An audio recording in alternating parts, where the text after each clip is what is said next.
Antes de mergulhar nesta história incrível, considere se inscrever no canal e ativar o sininho. Cada história aqui tem algo a dizer, e você não vai querer perder nenhuma. O milionário foi chamado de louco por adotá-la, mas ela acabou se revelando um verdadeiro gênio.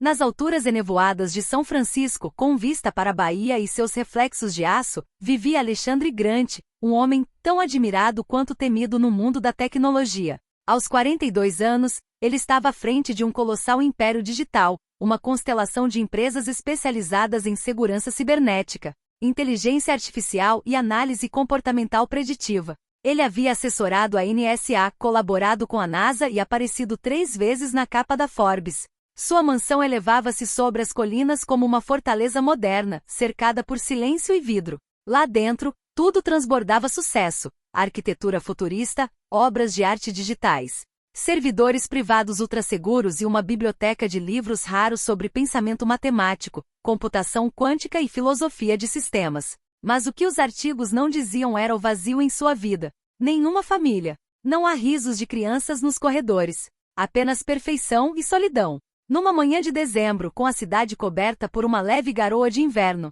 Alexander aceitou relutantemente um convite para visitar um orfanato que ele financiava por meio de uma de suas fundações. Era para ser um gesto simbólico, assinar alguns papéis, sorrir para a imprensa local e ir embora. Ele não havia planejado nada. Absolutamente não ela. Quando ele entrou na sala comum, o cheiro de desinfetante se misturou ao riso das crianças. Elas corriam, brincavam, discutiam. Mas em um canto remoto da sala, perto de uma janela embaçada, uma garotinha estava sentada completamente imóvel. Ela usava um suéter grande demais para ela, com mangas remendadas.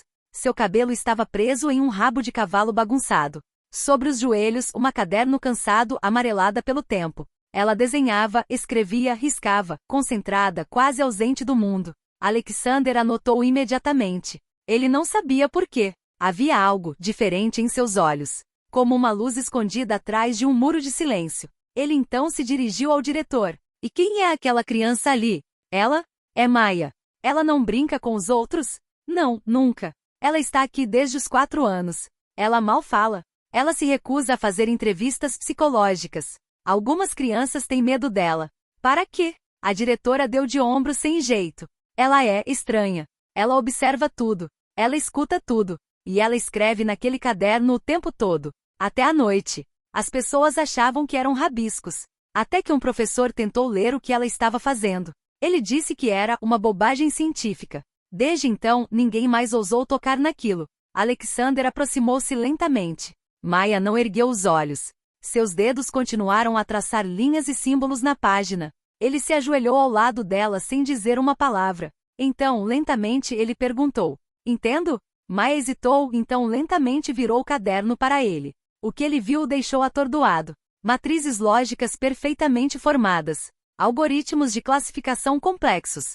Notações binárias consistentes. Diagramas que pareciam redes neurais artificiais, como aqueles que ele desenvolveu com seus engenheiros, mas desenhados à mão, sem nenhum modelo, sem nenhuma ajuda.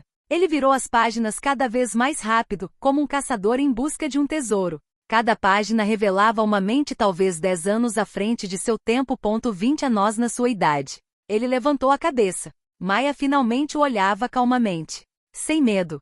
Sem orgulho. Apenas uma aceitação silenciosa. Como se soubesse que um dia alguém a entenderia. Ele sentiu um arrepio percorrer sua espinha. Ele nunca teve filhos. Ele nunca quis ter filhos. Mas neste preciso momento, ele sabia. Maya não era apenas estranha. Ela era extraordinário. E ele não podia, não devia, deixá-la aqui. Tem 10 anos, Maya leu princípios matemáticos como outros leem romances. Ela corrigiu pequenos erros nas equações publicadas por físicos quânticos. Tem 11 anos de idade. Ela solicitou uma assinatura direta do arquivo de teses da Caltech. Tem 12 anos de idade. Ela projetou um sistema de criptografia baseado em padrões biológicos, um conceito completamente novo. Tem 13 anos de idade, ela foi convidada para dar uma palestra no MIT, sob o olhar atônito dos líderes mundiais. O título de sua apresentação, Redefinindo o Ruído, em direção a uma teoria emocional da interferência algorítmica. Tem 15 anos de idade, ela colocou seu conceder a carta, um sistema de inteligência artificial capaz de detectar ameaças cibernéticas antes mesmo que elas se formem, analisando as intenções humanas por meio de sinais fracos. Os governos imediatamente se interessaram por ele. O mundo que primeiro riu começou a ouvir, depois admirá-lo, então temê-lo. O New York Times manchete um dia. E se a próxima revolução tecnológica viesse de uma jovem que antes era considerada anormal? Mas apesar da fama das entrevistas, dos convites para os 4 cantos do mundo, Maya permaneceu Maya. Discreta, quieta, profundamente introvertida. Ela odiava os holofotes, sorrisos falsos e jantares de gala. Ela nunca fazia nada sem antes perguntar ao seu pai adotivo: "Você acha que vale a pena?" Alexandre, sorrindo, quase sempre respondia: "O que vale a pena é você se sentir bem.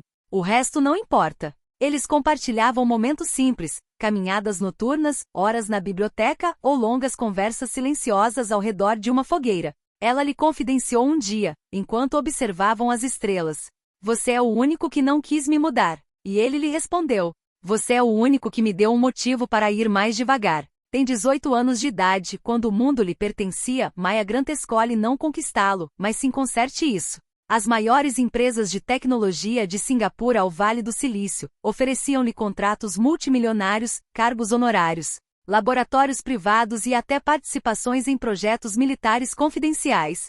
Alguns já a chamavam de a próxima Oppenheimer, outros de a mãe da inteligência artificial ética. Mas Maya surpreendeu a todos mais uma vez. Numa manhã de setembro, num anfiteatro circular de vidro e aço no coração da Baía de São Francisco, ela apareceu vestida com simplicidade, sem maquiagem, sem artifícios. Diante de uma multidão de jornalistas, cientistas e representantes de grandes instituições, ela anunciou calmamente: "Não venderei meu gênio. Vou torná-lo acessível." Ela tinha acabado de criar CNZA, uma fundação gratuita aberta a todos os jovens com alto potencial de origens precárias, aqueles que a sociedade esquece, despreza ou esmaga. O nome Grey era uma discreta homenagem à imprecisão, à nuance, a essas crianças nem brancas nem negras, estranhas demais para escolas normais, pobres demais para escolas particulares, sensíveis demais para modelos rígidos. O objetivo do Grey: cria refúgios cognitivos, espaços de experimentação, calma e liberdade intelectual,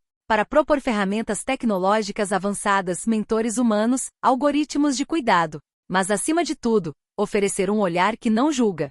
Durante o discurso de posse, transmitido ao vivo para mais de 40 países, Maya falou suavemente, sem ênfase, com as mãos tremendo levemente. Mas suas palavras ressoaram como um manifesto silencioso. Meu pai adotivo nunca tentou me moldar. Ele nunca projetou seus sonhos em mim. Ele me protegeu de barulhos, julgamentos e expectativas. Ele simplesmente me deu um ambiente tranquilo onde eu pude crescer no meu próprio ritmo.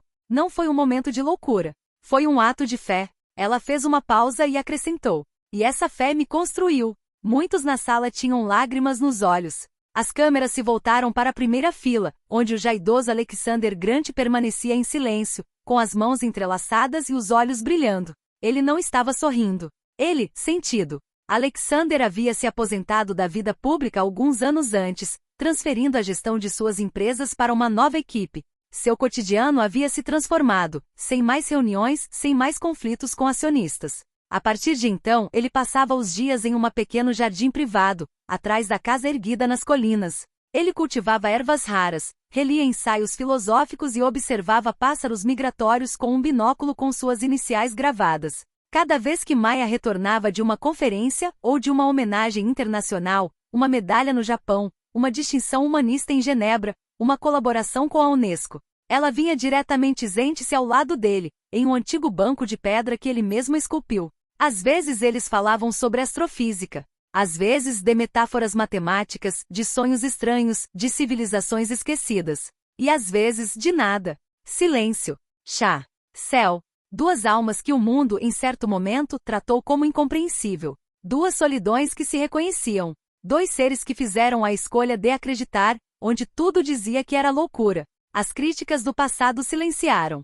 O sarcasmo, as dúvidas, as suspeitas desapareceram. Aqueles que o chamavam de louco agora diziam que ele estava visionário. Mas o próprio Alexandre não estava tentando estar certo. Ele olhava para Maya às vezes como se olha para uma estrela distante que nos protegemos do vento até que ele se tornasse supernova. E ele sussurrou para si mesmo: "Eu não mudei o mundo.